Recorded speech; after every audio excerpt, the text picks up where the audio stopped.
The cold did not knock before it entered. It came through the chinking between the logs like a thief, stealing warmth from the hearth and breath from the lungs of sleeping children. The winter of 1873 came down on the high plains of the territory like a hammer, shattering the fragile confidence of the settlers who had arrived that spring. They were hardy people, accustomed to hardship, but this was a cold of a different nature.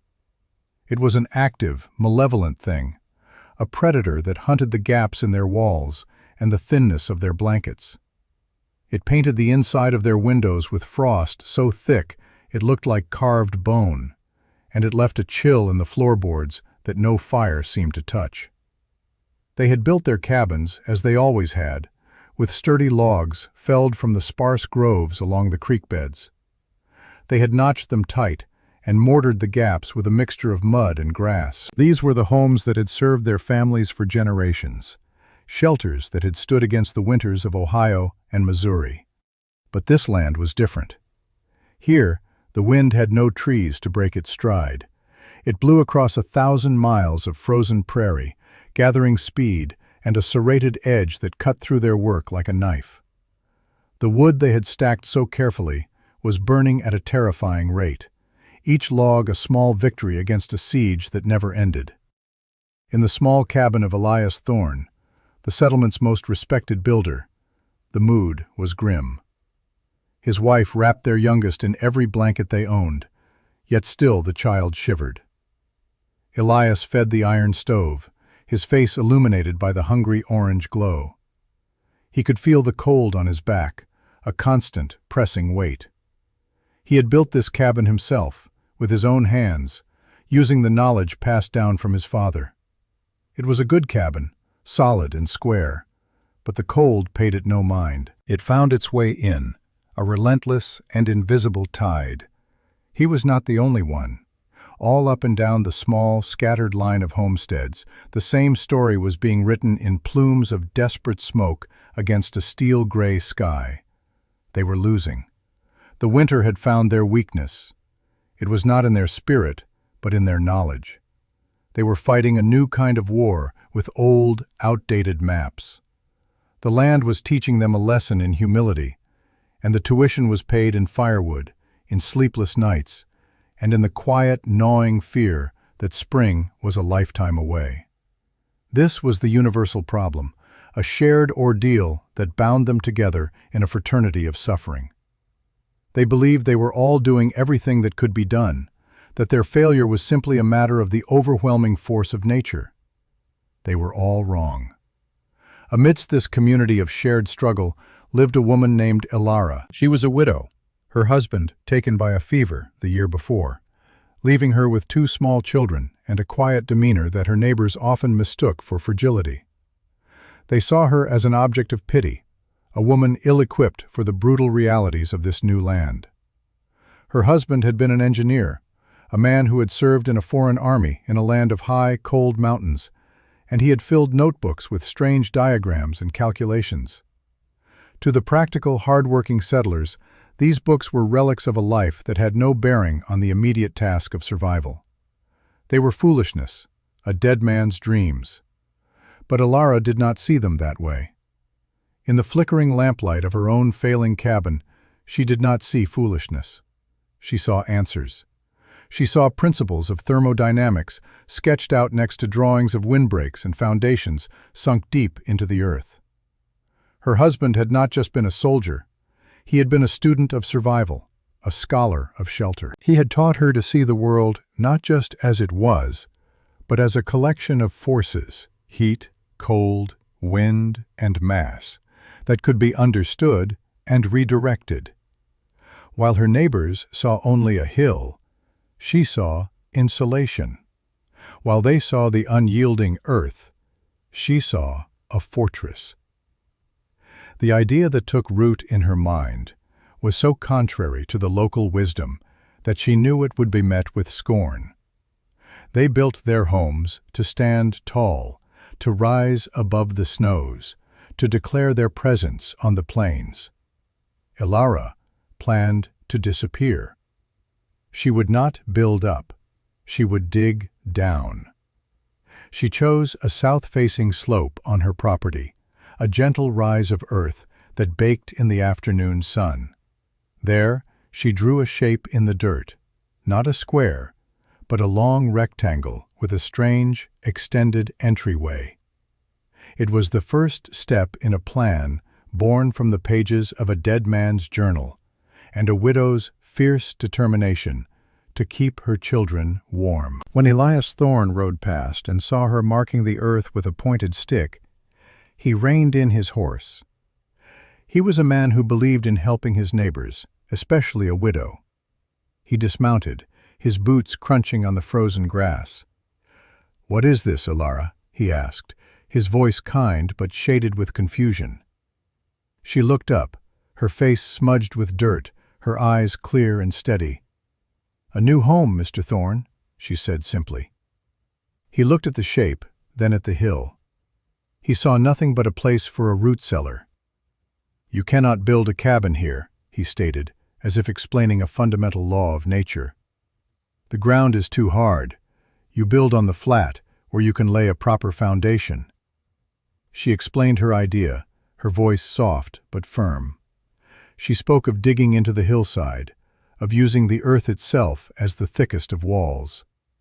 She described a roof of heavy timbers, layered with sod, that would become part of the hill itself. She spoke of a long, sunken trench for an entrance, a tunnel that would act as a trap for the cold air, preventing it from ever reaching the main living space. She described using stone to line the interior walls, not just for strength, but for its ability to hold the heat from the stove, to become a thermal battery that would radiate warmth long after the fire was banked. Elias listened, his expression shifting from concern to disbelief, and finally to a kind of pitying amusement. He had built more than 20 cabins in his life.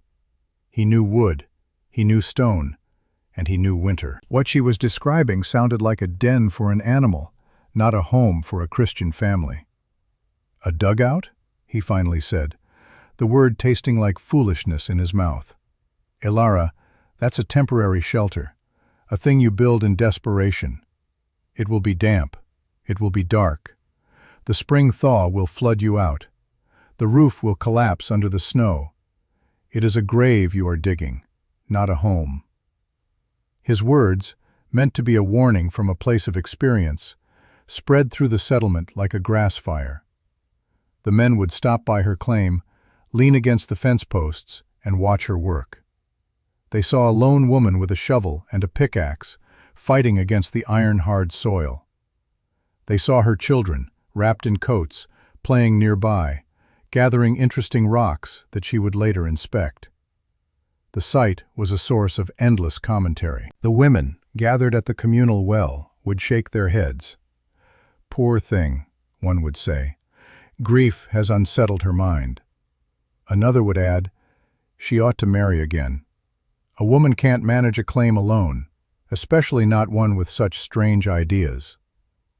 The laughter was not always cruel, but it was constant. It was the laughter of people who were certain in their knowledge, confident in their traditions. They saw her effort as a tragic waste of the short time before winter closed in for good. They offered their advice freely.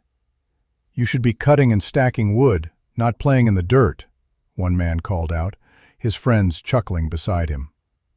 Another, seeing the pile of flat stones she was meticulously gathering, scoffed. "You'll never build a proper chimney with that river rock. It'll crack with the heat."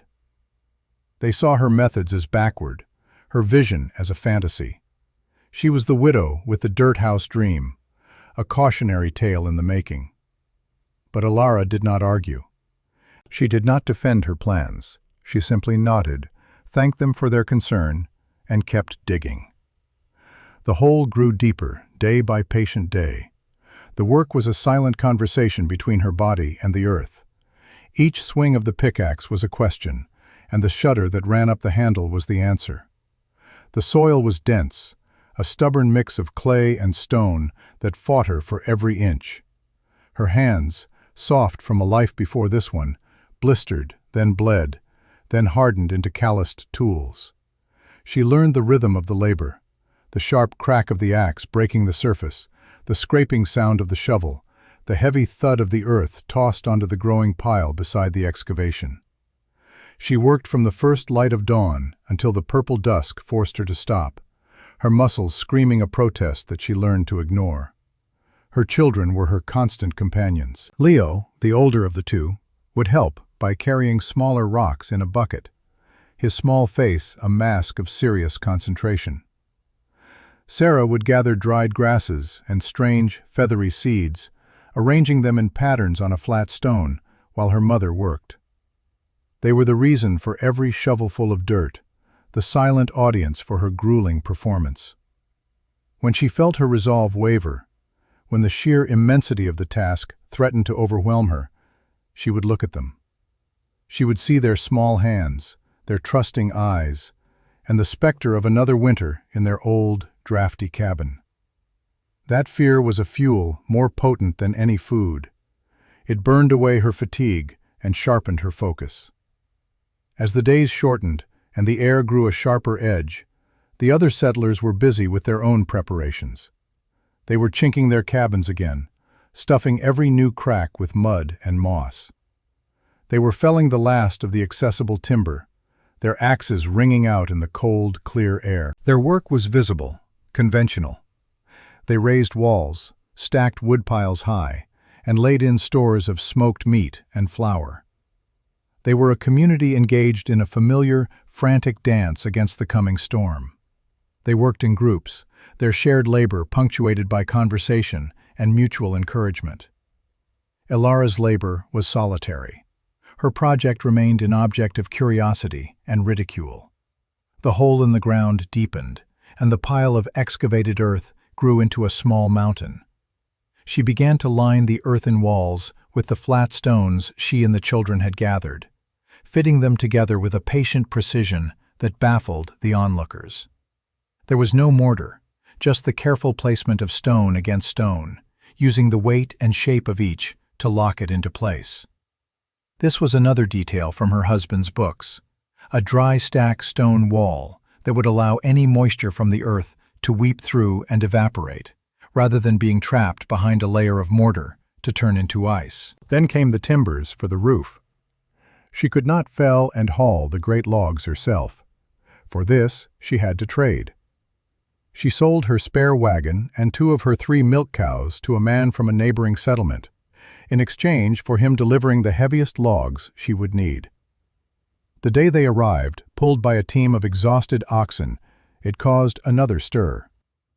Elias Thorne came by again, his face etched with genuine concern. "Ilara, this is madness," he said, gesturing to the massive logs. "You have no walls to set them on. The dirt will give way. This will collapse on you and the children." "The earth is the wall, Mr. Thorne," she replied, her voice steady. "And the stones will hold the earth." She explained how the weight of the logs would be distributed, how they would be laid close together, and how the entire structure would then be covered. She described the layers. First, canvas, salvaged from old wagon covers. Then a thick layer of the driest prairie grass she could find for insulation. And finally, a heavy blanket of the excavated sod and earth, a living roof that would be a seamless part of the hill itself. He shook his head slowly, a man witnessing a tragedy he was powerless to prevent. He saw a dozen ways it could fail, and not a single way it could succeed. He saw a woman blinded by grief, clinging to the esoteric scribbles of a dead man. She was not just building a shelter, she was engineering a system. The long, sunken entryway was dug at a gentle slope, deeper than the floor of the main room. This was the cold sink. The heavy, frigid air, being denser than warm air, would flow down the tunnel and pool at the bottom, unable to rise into the living space. Any draft would be of this trapped, still air, not the biting wind from outside. Her stove was placed in the center of the single room, but its flue was not a straight pipe punching through the roof. It was a long, winding channel of carefully mortared stone and clay that snaked through a massive earthen bench along the back wall before it finally exited. The hot smoke would be forced to travel this long path, surrendering the vast majority of its heat to the stone and clay mass of the bench. The bench itself would become a gentle, radiant heater. The community saw only the strangeness of the construction. They saw a woman digging a trench, building a stone snake inside her dirt hole, and preparing to bury her family under a pile of earth. Their mockery was no longer light-hearted. It was laced with a grim certainty of disaster. They were preparing for winter in the way they knew, a way that was difficult but proven. Her radical departure felt like an affront to their collective wisdom, a foolish rejection of hard-won experience. They finished their preparations, their cabins sealed, their woodpiles standing like sentinels. They looked at Alara, still laboring on her buried house, as the first snowflakes began to drift from a leaden sky, and they saw a woman who was already lost. The storm did not arrive like a visitor. It was a conquest. It began not with a blizzard but with a stillness, a profound and unnatural silence that fell over the plains. The sky turned a strange, bruised purple, and the air became so cold it felt brittle, as if the world might shatter. Then the wind came, a low moan from the north that grew into a constant, shrieking howl. It was a physical presence, a wall of moving air and ice that slammed into the settlement. This was not a storm to be weathered. It was an entity to be survived. Snow did not fall. It flew horizontally, a blinding white torrent that erased the horizon and buried landmarks in minutes. Drifts that had taken a whole season to accumulate were reshaped in a single hour. The temperature plummeted, dropping to levels the settlers had never imagined possible. It was a cold that broke thermometers and turned boiling water thrown into the air into instant snow. It was a cold that made metal brittle and froze the marrow in a man's bones. The settlers retreated into their cabins, stuffing rags into every crack the wind found, and began the desperate, round-the-clock work of feeding their stoves.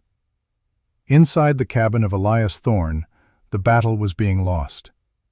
The wind screamed through the log walls as if they were made of cheesecloth. Frost crept inward from the nails, painting white stars on the dark wood. Despite the stove glowing a dull red, the far corners of the room were dangerously cold.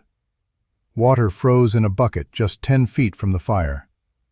His wife and children huddled together under a mountain of blankets, their breath pluming in the air.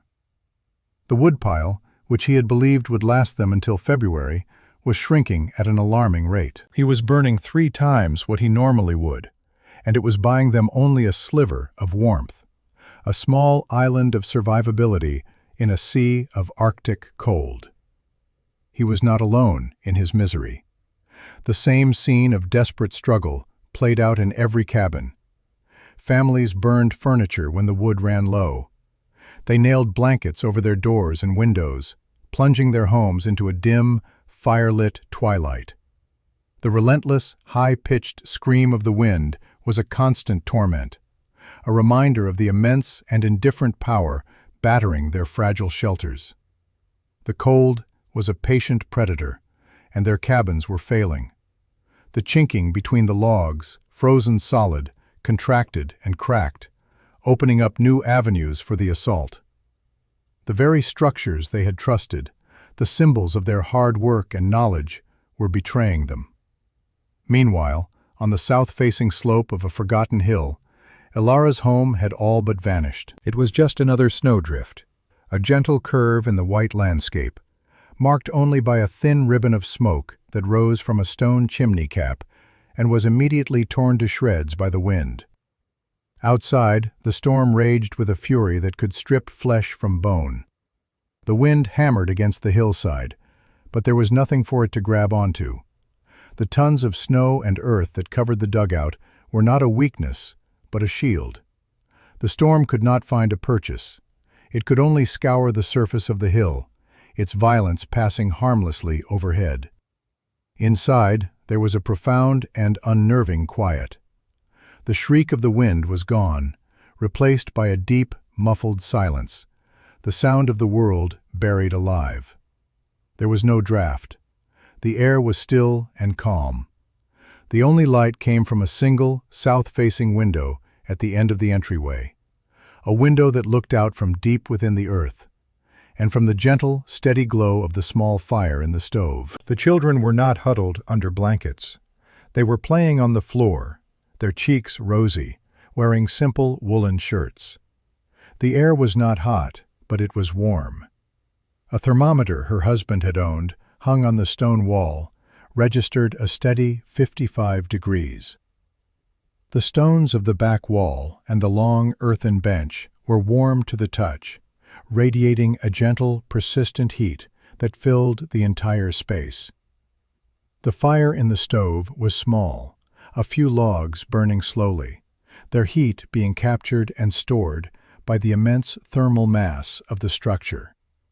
Ilara was using less than a quarter of the wood that Elias Thorne was burning, yet her home was a sanctuary of calm, even warmth. The cold sink at the entrance worked perfectly. The frigid air was trapped in the trench, a defeated enemy. The sod roof, piled high with a thick blanket of snow, had become the perfect insulator. Every element of the design, born from theory and dismissed as foolishness, was working in perfect harmony. Her creation was not just enduring the test, it was passing it with a quiet, undeniable grace. The storm raged for 3 days without pause before its fury finally began to recede. For Elias Thorne, those 3 days were a lifetime. His woodpile was nearly gone. The temperature inside his cabin had dropped to the point of being life-threatening. The last of their salted meat was frozen solid. He had failed. His knowledge, his experience, his pride, it had all been shattered by the relentless cold. Desperation gnawed at him, a cold more terrifying than the one outside. And in his darkest moment, a thought surfaced, a memory of the widow on the hill, the woman digging her own grave. He wondered if she and her children were already gone, frozen in their foolish dirt house. But a sliver of something else, a desperate, illogical hope, made him pull on his heaviest coats. He had to know. The journey to her homestead was a brutal ordeal. The wind was still a physical blow, and the snow was waist-deep in places. Every step was a battle. When he finally crested the rise and looked toward where her cabin should be, he saw nothing. For a moment, his heart sank. The mockery of the community curdled into a feeling of guilt. They had laughed while she was sealing her own tomb. But then he saw it, the thin wisp of smoke, and the dark rectangle of the sunken doorway, almost completely drifted over. He stumbled towards it, half frozen and exhausted, and fell against the rough-hewn door. He did not have the strength to knock loudly. He scraped his gloved hand against the wood, a feeble, desperate sound. The door opened inward, and a wave of calm, still air washed over him. It was not hot air, not the scorching blast from an overfed stove, but a gentle, pervasive warmth. Ilara stood there, her expression calm, unsurprised. She simply stepped back to let him in. Elias stumbled down the 2 steps into the entryway trench, and then up 1 step into the main room, his eyes struggling to adjust to the soft light. The contrast was so profound, it felt like a hallucination. The screaming of the wind vanished, replaced by an almost sacred silence. The biting cold that had seeped into his bones was instantly soothed by a steady, even warmth that seemed to emanate from the very walls. He saw the children on the floor, playing with small wooden toys, not bundled in layers, but comfortable and content. He saw the small, quiet fire in the stove, a fire that seemed impossibly tiny for the comfort it was providing. He reached out and touched the stone wall. It was warm. He looked at the thermometer on the wall. 55 degrees. In his own home, it was barely 20, and that was next to a roaring fire that was consuming the last of his fuel. He stood there, a large and capable man, utterly broken by the storm, and stared at the woman he had pitied, the woman whose ideas he had openly ridiculed. He saw no triumph in her eyes, no hint of, "I told you so." He saw only a quiet strength and a deep, settled calm. She had not just survived the storm, she had been untouched by it.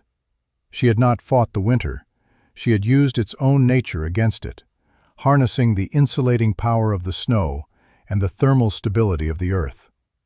She had built not a barrier, but a partnership with the environment.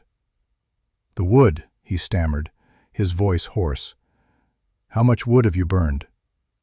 She gestured to a small stack of logs in the corner, a pile that would not have lasted 2 hours in his own stove. It was nearly the same size as the pile she'd had when the storm began. The realization struck him with the force of a physical blow. All his knowledge, all his traditions, all the accumulated wisdom of his trade, it was all wrong. He had built a sieve designed to leak heat into the sky. She had built a vessel designed to hold it. He was a fool. He was wrong. Without a word, Ilara gestured to the warm earthen bench that ran along the back wall. Elias sank onto it, the radiant heat seeping into his frozen body, a feeling so comforting it was almost painful. He looked at the simple, ingenious construction around him, the stone walls that held the day's heat, the sod roof that held the earth's warmth, the clever flue that milked every last bit of energy from the smoke. It was not a grave. It was a womb. It was the smartest, most effective shelter he had ever set foot in. His pride, frozen brittle by the storm, finally shattered. He looked at her, the quiet widow, and for the first time he saw not a fragile woman, but a mind of formidable intelligence and a will of tempered steel. His quiet triumph was in that moment of stunned silence, in the dawning comprehension on the face of the man who had led the chorus of doubt. It was a victory she did not need to claim. It was simply a fact, as solid and warm as the stone wall at his back. News of Elias Thorne's visit traveled as if carried on the wind itself. When the storm finally broke and a weak, watery sun appeared, a few other men, their own homes cold and their woodpiles decimated, made the trek to Ilara's homestead. They came with a mixture of disbelief and desperate curiosity. They came expecting to find a fluke, a trick of circumstance. Instead, they found the same impossible reality that Elias had discovered. They stepped out of the howling, frozen world and into a pocket of quiet, steady warmth. They would stand in the center of the room, turning in slow circles, their faces a mixture of awe and confusion. They touched the walls. They marveled at the small, efficient fire. They saw her healthy, warm children. Each man who entered had the same reaction. The skepticism they arrived with evaporated in the gentle heat, replaced by a profound and humbling respect. The jokes and the pitying looks were gone forever. In their place was a quiet, dawning understanding of just how wrong they had all been. The widow's folly was, in fact, the widow's fortress. A few days later, Elias Thorne returned. He did not come with advice or warnings. He carried a small, leather-bound notebook and a piece of charcoal. He stood at her door, his hat in his hands, his usual confidence replaced by a stark humility. He did not ask for help for himself. His immediate crisis was over. He had come for a different reason. "Teach me," he said, and the two words held the weight of his entire surrendered pride. It was the capitulation of a lifetime of certainty.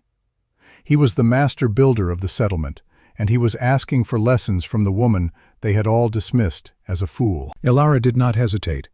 She invited him in and began to explain. She did not use complex terms or speak of abstract theories. She spoke of the simple, observable truths of her design.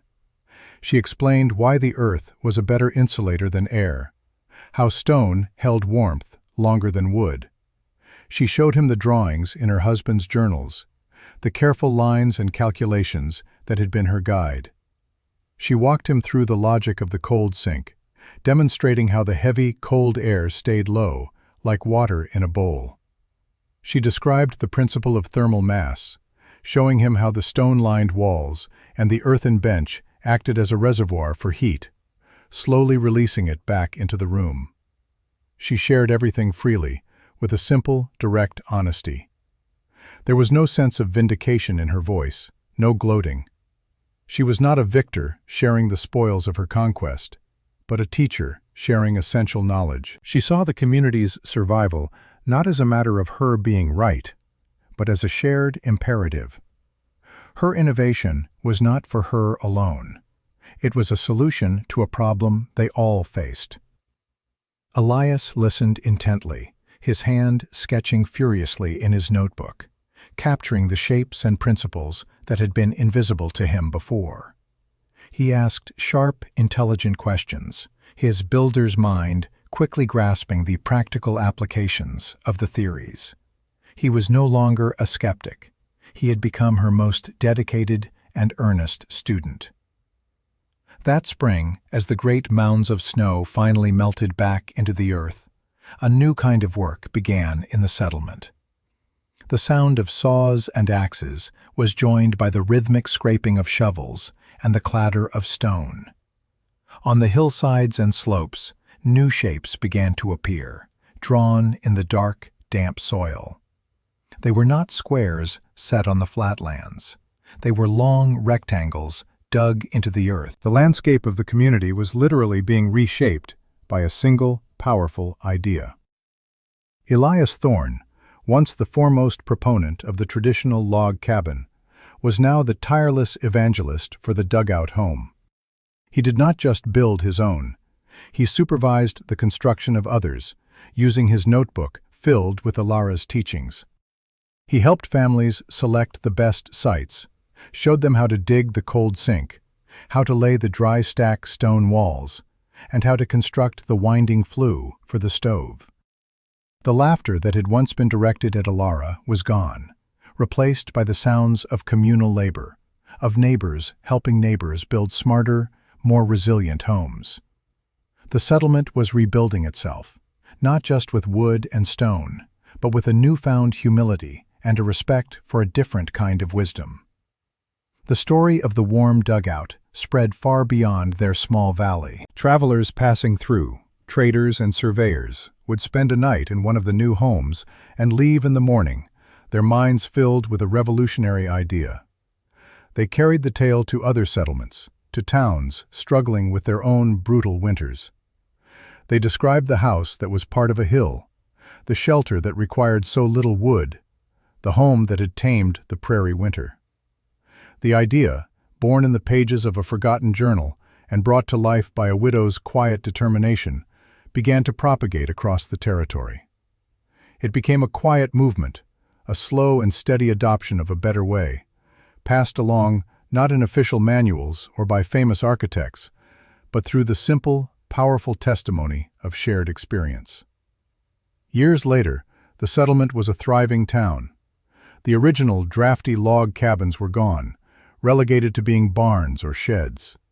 In their place stood a community of comfortable, earth-sheltered homes, their sod roofs greening in the summer sun. Ilara never sought credit or praise. She lived her life quietly, watching her children grow up in the warm, safe home she had built for them.